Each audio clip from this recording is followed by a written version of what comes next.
এই সফটওয়্যার এক্সপিরিয়েন্সের জন্যই অনেকে পাগলের মতো এই ফোনটা কিনে থাকেন। তার পাশাপাশি একদম বেজেললেস ডিসপ্লে, স্ন্যাপড্রাগনের চিপসেট সহ মোটামুটি লেভেলের ক্যামেরা রয়েছে এখানে।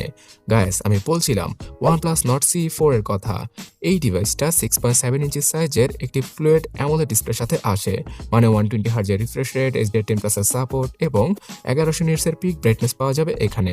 রয়েছে আন্ডার ডিসপ্লে ফিঙ্গারপ্রিন্ট স্ক্যানার আর ফুল HD+ রেজুলেশন। তাছাড়া OnePlus এর Nord সিরিজের ফোনগুলোতে গ্রিন লাইনের দেখা খুব কমই পাওয়া যায়, তো আপনারা সেই কারণে এই ফোনটা নিতে পারেন। কোয়ালকম স্ন্যাপড্রাগন 7 Gen 3 এর সাথে আসা এই ফোনটি Adreno 720 GPUর মাধ্যমে মোটামুটি লেভেলের গেমিং পারফরমেন্স দিতে পারবে। মানে PUBG গেমটা 60 থেকে 90 FPS সাপোর্ট করলেও 60 FPS এ আপনারা তুৎকাল লেভেলের পারফরমেন্স পেয়ে যাবেন। ফ্রি ফায়ার গেমটাও ভালোভাবে চলবে আর জেমশেম ইম্প্যাক্টের মতো গেমগুলো আপনারা খেলতে পারবেন। তবে আরও হাই গ্রাফিক্সের গেম খেলতে হলে এই ডিভাইসটি নয়।